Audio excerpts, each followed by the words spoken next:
আজকের ট্রিপটা কিন্তু একটু স্পেশাল। কারণ আজ আমি একা নয়, সঙ্গে রয়েছে অপু দাদা, পপি বৌদি আর আমার ছোট্ট পুচকি। আজ আমরা বেরিয়ে পড়েছি এক বিশেষ যাত্রায়। বৃষ্টি ভেজা এই মেঘলা দিনে আমরা বেরিয়ে পড়লাম কলকাতার বাড়ি থেকে পবিত্র মায়াপুর ইস্কন টেম্পলের উদ্দেশ্যে। বাড়ি থেকে যখন বেরোলাম তখনও দেখি এই মেঘলা আকাশ আর মাঝে মাঝে এমন বৃষ্টি, সেই দেখে মনে হচ্ছিল আজ এই জার্নিটা সফল হবে তো। কিন্তু মনের কোনো দ্বিধা না রেখে কৃষ্ণ ঠাকুরকে স্মরণ করে বেরিয়ে পড়লাম। রাস্তার দুপাশে সেই গাড়ির হর্ন আর ট্রাফিক পেরিয়ে এসে উঠলাম কেষ্টপুর ভিআইপি রোডে। সেখান থেকে প্রথমে আমরা যাব বিধাননগর রোড স্টেশন। রাস্তার রেড লাইট আর ট্রাফিক যেন পেছন ছাড়ে না। ক্যাব ড্রাইভার কাকু গাড়িতে লাগিয়েছিল মিউজিক, আর আমিও তার তালে তালে গাইতে শুরু করলাম। গুনগুন করে এসে পৌঁছলাম স্টেশনে, বিধাননগর রোড স্টেশন। এই গরমে আর লোকাল ট্রেনের ভিড়ে কি করে যাব এইসব ভাবতে ভাবতে শেষমেশ টিকিট নিলাম লোকাল এসি ট্রেনের। জল বিস্কুট খেয়ে ব্রেকফাস্ট সারলাম সবে, দেখছি আমাদের যাবার কৃষ্ণনগর এসি লোকাল ট্রেন এসে দাঁড়ালো প্ল্যাটফর্মে। প্রথমে যেতে হবে আমাদের কৃষ্ণনগর সিটি জংশন স্টেশনে। তবে কি জানেন, ঠাকুরকে দেখার পবিত্র মন আমার যেন আগে থেকেই মায়াপুর মন্দিরে পৌঁছে গেছে। ট্রেন চলতে শুরু করলো। এই ফাঁকা এসি ট্রেনে বসে একটু স্বস্তি পেলাম বটে, কিন্তু সাথে একটু ভয়ও হচ্ছিল। কারণ এই মেঘলা আকাশ আমার সাথী যাত্রা শুরু করেছে। ট্রেন যতই এগোতে লাগলো ব্যস্ত কলকাতাকে পেছনে ছাড়তে শুরু করলাম। রেল লাইনের দুপাশে সেই কালো মেঘ আর সবুজ প্রাকৃতিক দৃশ্য যেন আমার মনকে মুগ্ধ করে দেয়। মনে পড়ছিল সেই স্কুল লাইফে পড়া কবি জীবনানন্দ দাশের কবিতা, বাংলার মুখ আমি দেখিয়াছি, তাই আমি পৃথিবীর রূপ খুঁজিতে যাই না আর। হ্যাঁ বলো বলো, কি বলবো বলো, কোথায় আছো বলো? মায়াপুর। মায়াপুর, মায়াপুরে কোথায় কোথায় ঘুরবা? নবদ্বীপ, মায়াপুর, আর দেখি আর কত কি ঘোরা যায়। প্রথমে ঘাট পারো তো, ঠিক আছে? নৌকাতে করে ঘাট পারো। এসি ট্রেনের এই বন্ধ কাছে শোনা যায় না বাইরের কোলাহল। তাই আমি মনের আনন্দে জানালার পাশে বসে শুধুই দেখছি সবুজ ক্ষেত, কলা গাছ আর দূরের সেই কালো মেঘকে, যে আমার সাথেই পাড়িয়ে দিয়েছে। কি এক অসাধারণ রূপ নিয়েছে। কখন যে একটার পর একটা স্টেশন পেরিয়ে গেছি বুঝতেই পারিনি। ঘুম ঘুম এই চোখে পৌঁছে গেলাম কৃষ্ণনগর। ভয়টা সত্যি হলো, নামলো মুষলধারে বৃষ্টি।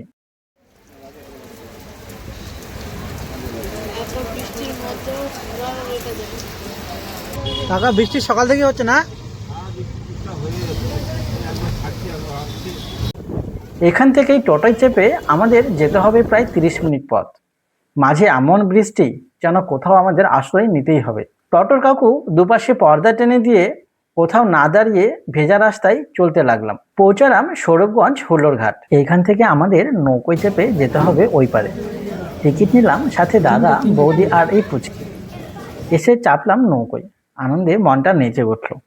নৌকোয় চেপে পারাপার হবো ভেবে নৌকোতে চেপে আমি যেন চারদিক শুধু তাকিয়েই রয়েছি। এই সৌন্দর্যে ভরা মুহূর্ত সত্যি অসাধারণ।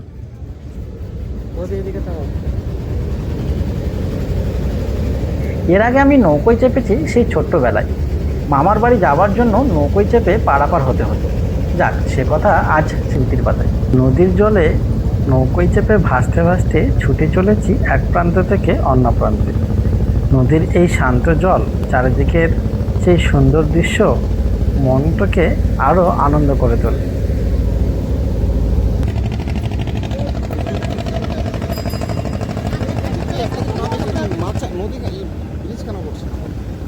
ব্রিজ, সেটা আমি কি করে বলবো? সেটা একবার দেখতে হবে যে ব্রিজটা কেন করছে না। আজকে ব্রিজটা না করার কারণ তো আমি দেখতে পাচ্ছি না, কিন্তু হতে পারে। শ্রী চৈতন্য মহাপ্রভুর সঙ্গে গভীরভাবে যুক্ত এই পবিত্র ভূমিতে পা রেখে ভেতরের আত্মা যেন প্রভুর স্মরণে। ভাবছি এইরকম পবিত্র জায়গায় এসে আজ আমি সত্যি ভাগ্যবান। এপার থেকেও টোটোয় চেপে এসে দাঁড়ালাম মেন গেটের সামনে, যার জন্য এতক্ষণ জার্নি করছিলাম। ইস্কন টেম্পল, পশ্চিমবঙ্গের নদিয়া জেলায় অবস্থিত মায়াপুর ইস্কন মন্দিরটি আন্তর্জাতিক কৃষ্ণ ভাবনামৃত সংঘের আন্তর্জাতিক সদর দপ্তর। 1972 সালে ইস্কনের প্রতিষ্ঠাতা আচার্য শ্রীল এসির ভক্তি বেদান্ত স্বামী প্রভুপাদ মায়াপুরে এই প্রধান অত্যাধুনিক কেন্দ্র আর মন্দিরের ভিত্তিপ্রস্তর স্থাপন করেন। শ্রী চৈতন্য মহাপ্রভুর জন্মস্থান হিসেবে পরিচিত আর এই পবিত্র ভূমিকে তিনি বিশ্বব্যাপী কৃষ্ণ চেতনার প্রধান কেন্দ্র হিসেবে বেছে নেন। ভেতরে প্রবেশ করে এক বাবার সাথে হরিনাম পাঠ করলাম। হরে কৃষ্ণ হরে কৃষ্ণ কৃষ্ণ কৃষ্ণ হরে হরে হরে রাম হরে রাম রাম রাম হরে হরে। বাড়ি তো কলকাতা, আজকেই চলে যাবে।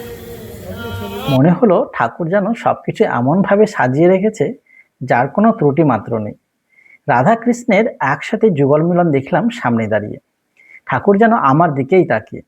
সন্ধে আরতি সেরে ঠাকুরকে নতমস্তক প্রণাম করে কিছুক্ষণ নাম জপ করে আর এসে বসলাম কীর্তন আসরে। কীর্তনের আসরে কিছু সময় কাটিয়ে বাইরে বেরোলাম আর চারপাশটা ঘুরতে গিয়ে দেখা হলো এই সুন্দর এক রামসেনা হনুমানের সাথে।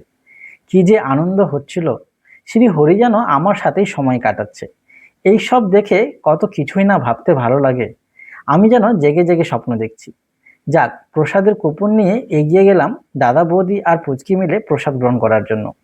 সত্যি এক অসাধারণ অনুভূতি, যা বলে বোঝানো যায় না। এই প্রসাদ কি সবার ভাগ্যে জোটে? আমি নিজেকে ভাগ্যবান মনে করলাম। তো বন্ধুরা, এই ছিল দাদা বৌদি আর ছোট্ট পুচকিকে নিয়ে কলকাতার বাড়ি থেকে মায়াপুর ইস্কন পর্যন্ত আজকের এই পুরো জার্নি।